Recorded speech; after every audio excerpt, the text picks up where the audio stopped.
પહેલી ગોપી પોતાના ભાવની રજૂઆત કરતા કહે છે કે કનૈયા, જ્યારથી આપનું વ્રજમાં આગમન થયું ને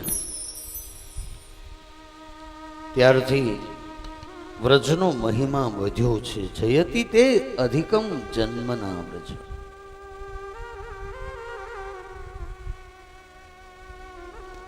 જ્યારથી આપ આવ્યા ત્યારથી વ્રજનો જય જયકાર થયો છે. જયતી તે અધિકમ, વ્રજનો જય જયકાર. વૈકુંઠ કરતા પણ વધ્યો છે વ્રજનો મહિમા.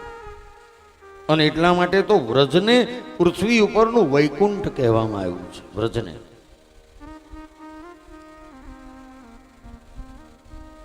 શ્રેત ઇન્દિરા શશ્વત અત્રહી. જ્યારથી આપનું આગમન થયું ત્યારથી ઇન્દિરા એટલે કે લક્ષ્મી અહીં વ્રજની અંદર વાસ કરે છે. વ્રજની અંદર લક્ષ્મી રહે છે.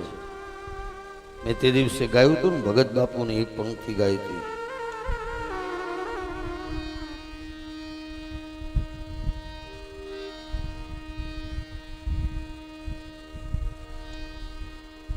કે ઊભી એક અજાણી નારી લક્ષ્મી લોભાણી, એને પ્રીતેથી ભરવા છે તારા પાણી, નંદરાણી તારા આંગણ.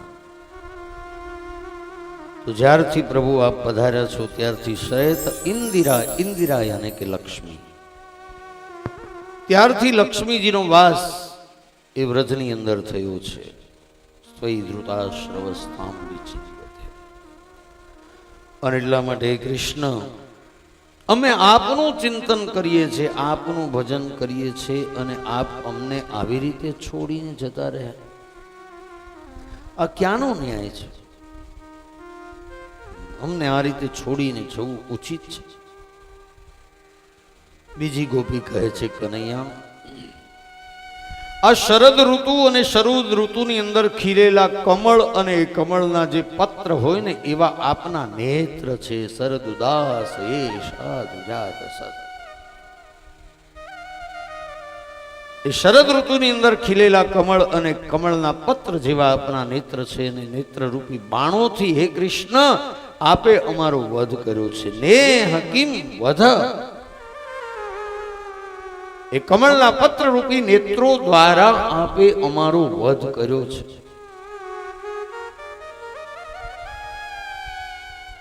હે કૃષ્ણ, કોઈને આમ હથિયારથી જાનથી મારી નાખવામાં આવે તો જ એને વધ કર્યો કહેવાય કે આવી રીતના નેત્ર રૂપી બાણોથી પણ કોઈનો વધ થઈ શકે.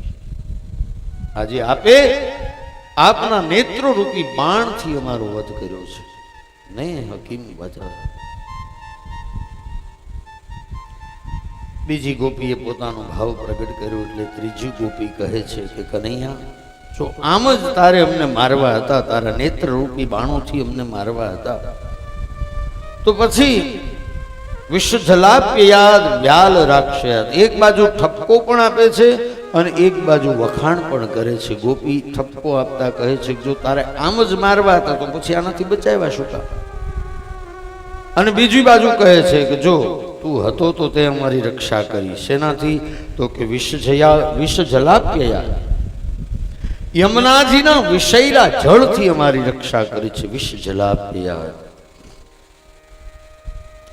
વ્યાલ રાક્ષસા, અનેક રાક્ષસોથી આપે રક્ષા કરી. વર્ષ મારુતાદ, ઇન્દ્રએ કુપિત થઈ અને ધોધમાર વરસાદ વરસાવ્યો, એનાથી પણ આપે રક્ષા કરી છે. વૈદ્યુતાનલાદ, વનમાં ગાયો ચરાવવા ગયા અને ત્યાં દાવાનળ લાગ્યો હતો, ત્યાં પણ આપે અમારી રક્ષા કરેલી. જો આ વાત છે ને એ સાબિત કરે છે કે કેવલ ગોપીઓ નહીં, બધા જતા. કારણ કે ગાયો ચરાવવા ગોપીઓ નહોતી જતી, ગોપ બાળકો જતા હતા. અને એમને જ ખબર હતી કે કનૈયાએ દાવાનળનું પાન કરીને અમારી રક્ષા કરી હતી. એટલે એ અહીંયા કહે છે કે વૈદ્યુતાનલાદ, એ દાવાનળથી આપે અમારી રક્ષા કરી. એટલું જ નહીં, વૃષભયાત્મજાત, વૃષભાસુર આદિ અસુરોથી અમારી રક્ષા કરી છે. અને એનાથી આગળ કહ્યું કે વિશ્વ તો ભયાત, આ વિશ્વના ભયથી આપે મારી રક્ષા કરી છે. વિશ્વ તો ભયાત દ્રશ્યવતે વયમ રક્ષિતામ, આપે મારી રક્ષા કરી છે.